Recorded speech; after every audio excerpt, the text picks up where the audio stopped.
Hello, David here, and the project for today is opening and installing video cameras for security around the house. It's from a company called, it's either Annke or Annke. I'm not sure how to pronounce it. Made in communist China. First thing I did was I opened up one of the cables and I had to measure it.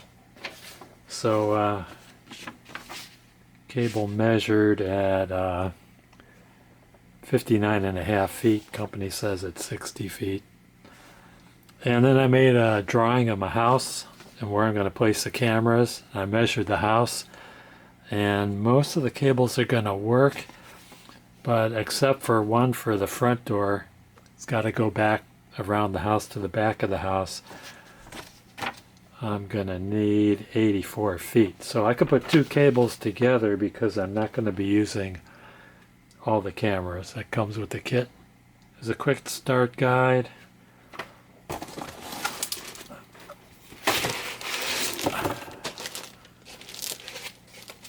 Got a processing unit. I just go through everything in the box. There's a mouse, AC power supply, cable, probably for the processing unit.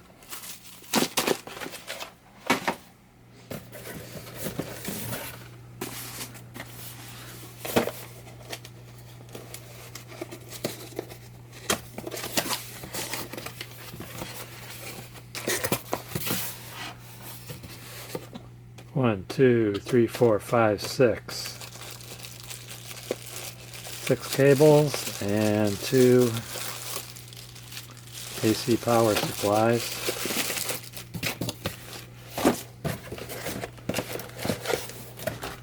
There's another cable.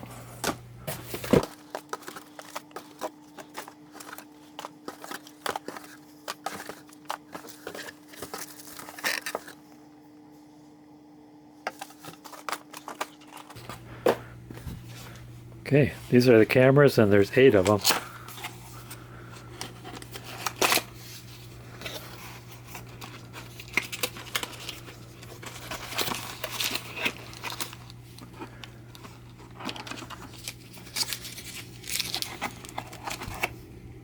Dual light, bullet, and turret camera. Each camera comes with mounting screws.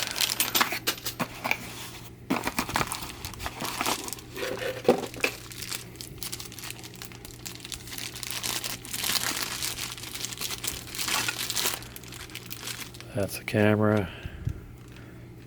It's got 2 cable connectors.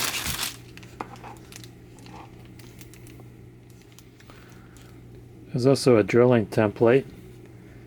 A is positioned for routing the cables through the wall. B is here to show you where you can route the cables through the mounting plate. And there's 3 drill holes for a drill guide. And it's on sticky paper, so you can just stick it where you want it and start drilling. So I'm going to go out and mount the cameras. I've run all the cables. I came in through the hole in the wall where the cable TV comes in. And I also have the old cable and the old camera that I'm going to try to connect just to see if it works. I know the old cable has the same specs as the new cable.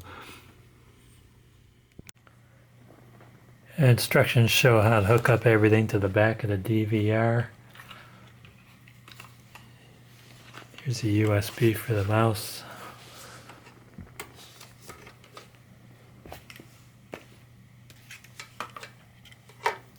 Power goes in right here.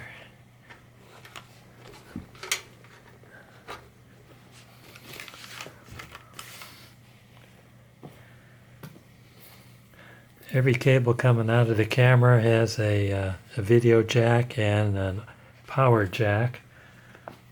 So this adapter is given. You could hook up to 4 cameras to it. And then there's a plug there that goes to this AC plug. One of these goes in here.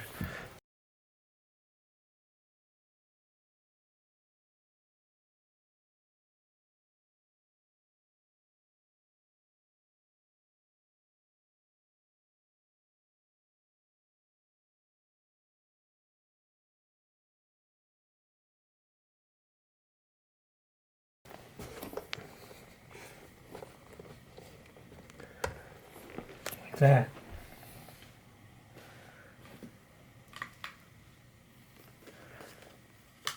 And there's an HDMI, which goes to your TV monitor, like that.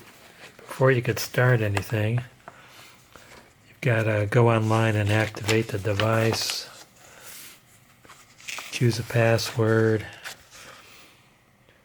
format the hard drive. There's a 1 terabyte hard drive on board.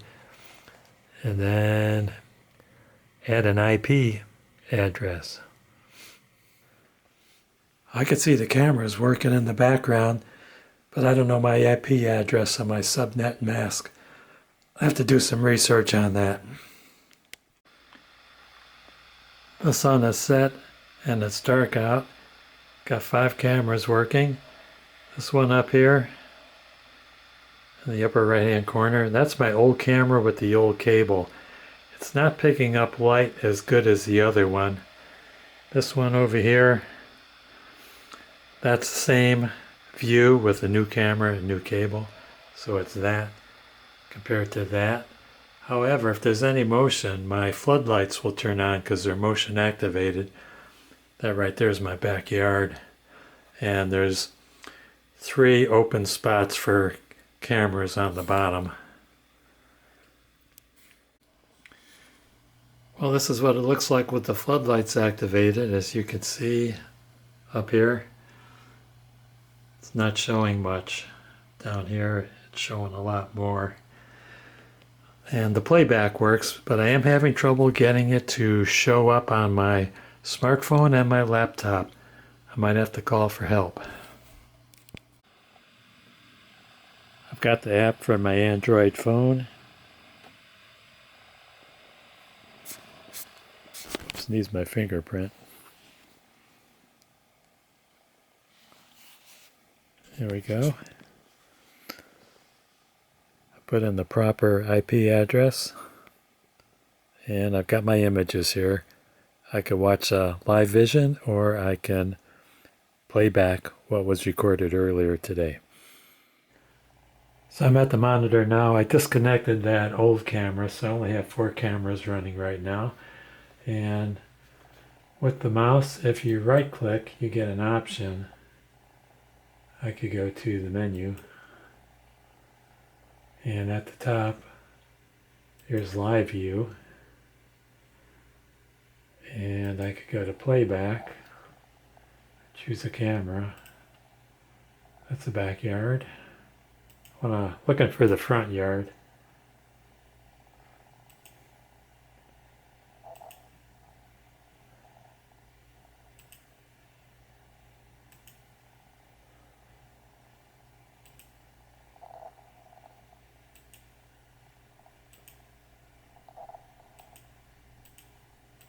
Yeah, that's the one I want, camera 6. There's a blue bar along the bottom. And I could click at the time at which I want to go. Of course, that's this is 5 a.m., 6 a.m., 10 a.m. The sun has come up through the clouds.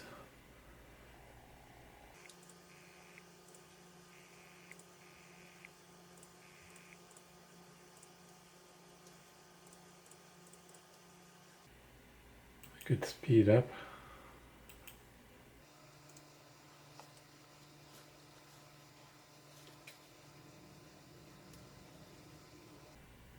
There's a button here for motion detection.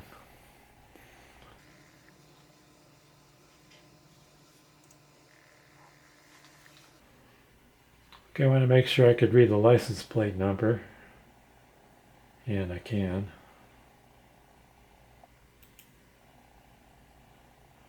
I was moving the camera around so I lowered it so I could get the license plate number of a car that was pulling up. And I also pushed it to the left a little bit.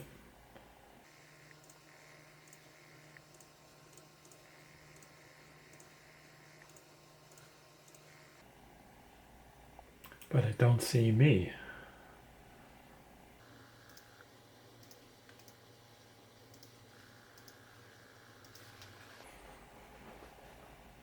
There I am.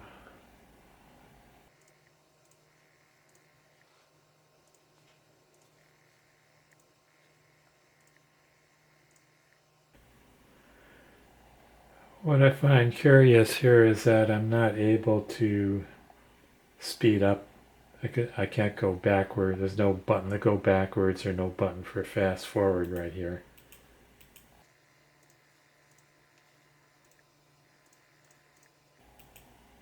Okay, picked up some neighbor's car. That was a smart event. That was a basic event. I don't know what a smart event is.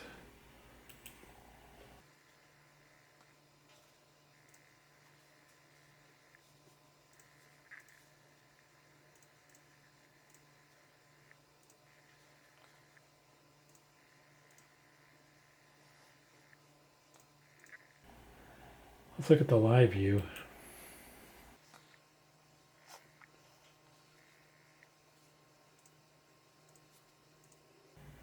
Live view, I can zoom in, and there you see a better picture of the plate. So I right click to get out of the zoom.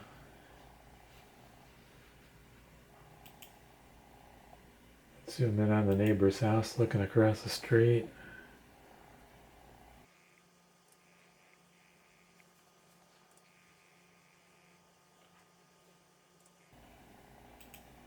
Okay, I want to get my front door.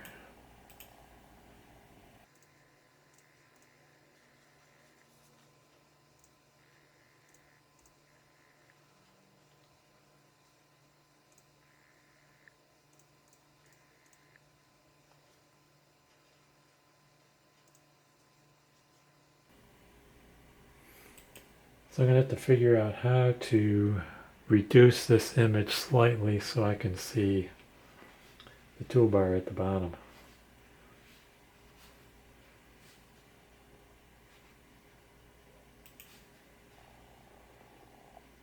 This clicks 30 seconds. And the blue bar should be the end of recording, which would be the current time. Click on event.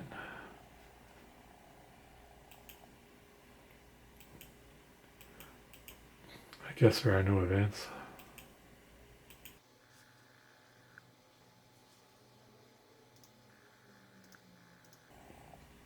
Yeah, there's a mailman.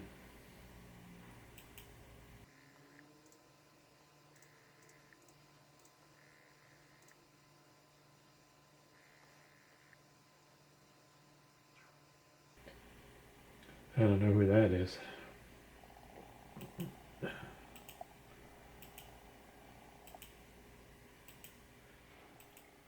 So I just went outside on the front porch. That was about 10 minutes ago. I'm on playback, and it takes about 10 minutes for the image to show up on playback. I was expecting it right away. I didn't know where it went, and I noticed that this time stamp down here stopped about 10 minutes ago. So I went out and went back in, and I should be coming up pretty soon. Of course, the end of the blue is real time.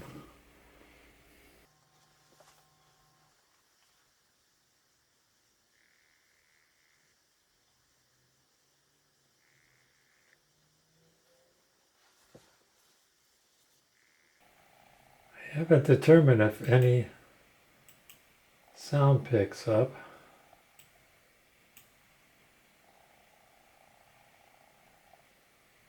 not getting any sound. I don't know what I have to do to pick up audio.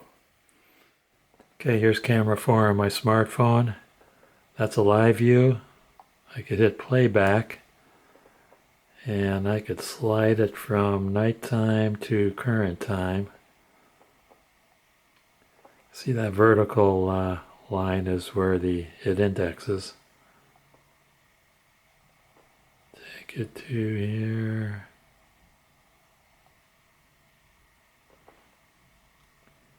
Not showing up yet.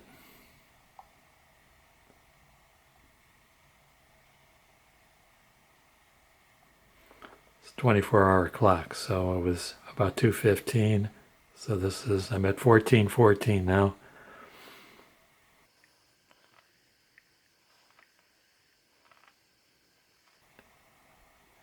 Check this out. You could zoom in by spreading that.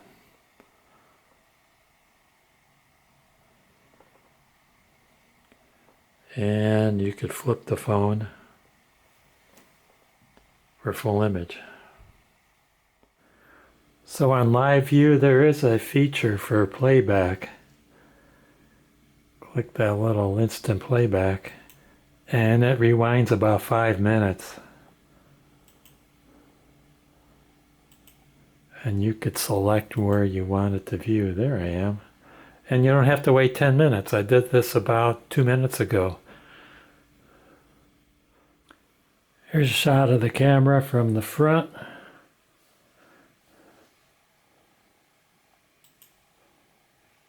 It's at night. My car is returning up the driveway.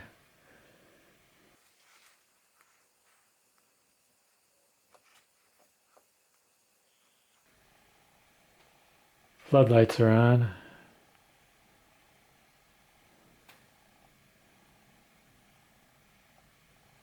Let's freeze it right there. Cannot read the license plate, it's washed out. That is somewhat of a disappointment. Can't read it there. And I can't read it there.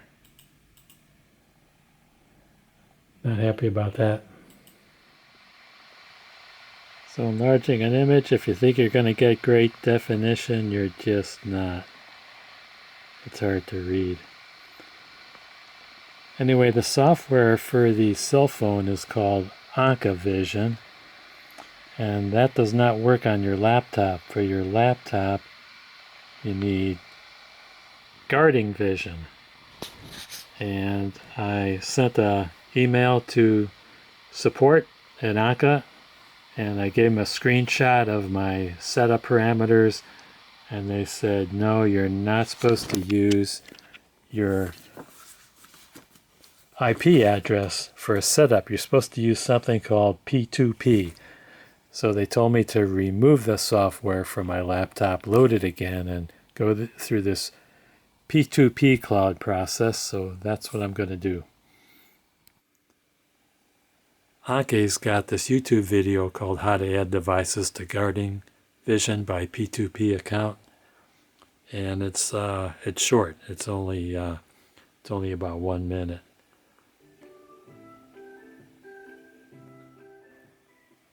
So I got the guarding vision set up on my laptop pretty easily. Customer service responded back to me the next day as to why I couldn't get the username and password right. And they told me to use the same username and password that you use on your smartphone for the Annke Vision. So I've been getting these alarms off of my phone pretty regularly. And you just click on notifications at the bottom, and it shows you all these alarms.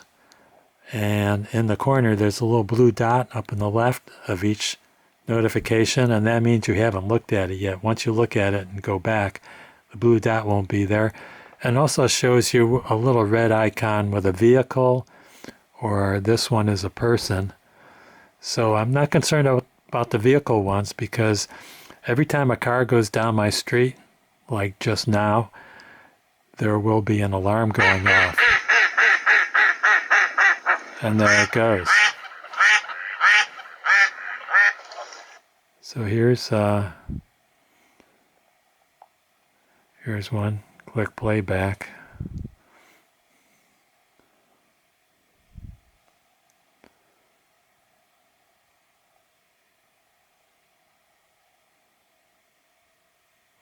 I got a car pulling out of the garage.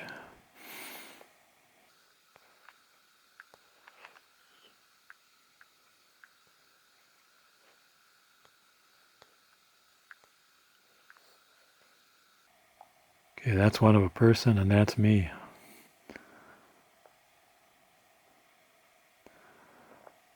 I even get people walking down the street.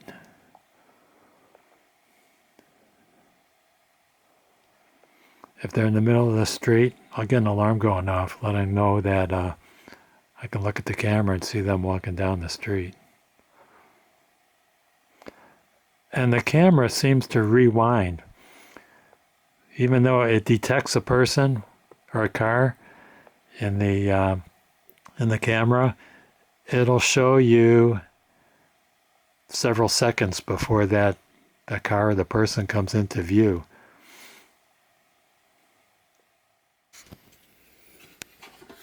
Here's my old DVR from the QC. I'm going to remove this hard drive because the Annke Vision has capacity in its DVR to add an extra hard drive. Okay, regarding not having any audio from the cameras, customer support has indicated that the model that I bought, the cameras on that system, do not have microphones. The DVR I have can accept sound, and if I wanted to upgrade and buy replacement cameras, I can do that. And it might be a good idea to do that just for the one at the front door. And I'll worry about that later. It's not a big deal. Now, as far as the image on the monitor being too large for the monitor, as you can see down at the bottom, I can't see the pause and the fast forward. And what I discovered was, well, customer service is going to get back to me on it, but I told them that if I go to configure, and I'm at the highest resolution, which was recommended. If I go to the smallest resolution, click apply, then I click OK to change it. Then I right click to get to the menu, go to playback. As you can see down here, I could see the tops of the logos or tops of the icons to speed up. That shows what speed you're at. See, I could go to, let's get a camera.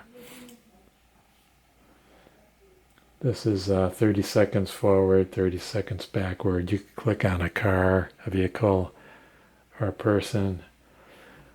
Let's go to the other configuration. This is the middle one. 1280 star 1024 60 hertz.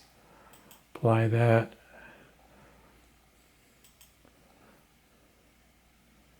Okay, see that's a 4:3 ratio.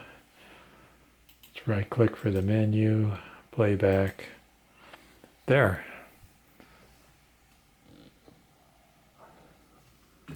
See over here? All these icons show up. Let's get a camera going here. Speed up. How fast will it go?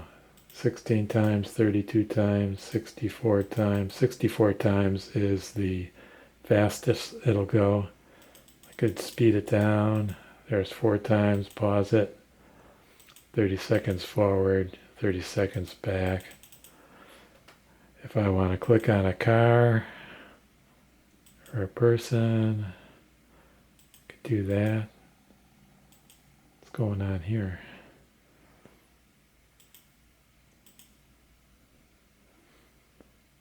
Well, there's a red line on that blue bar. I thought there might be some activity going on.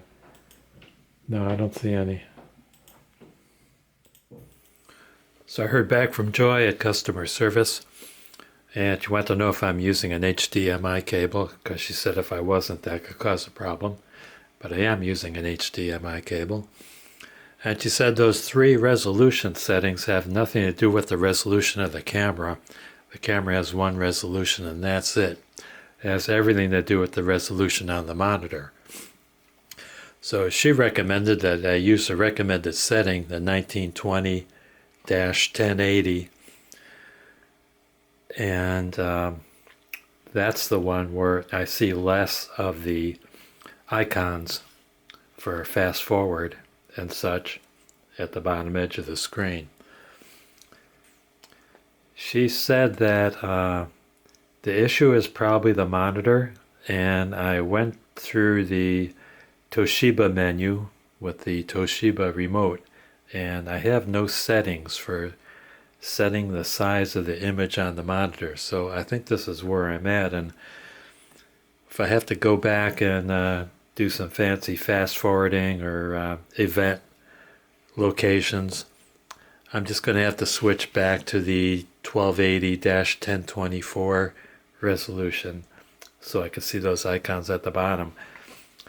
And that's all the issues I had. I don't think I have anything else to discuss about the camera system, so I think I'm going to end it here. I want to thank you guys and gals for watching. Don't forget to hit like, subscribe, and ring that bell for more great videos from David GPO.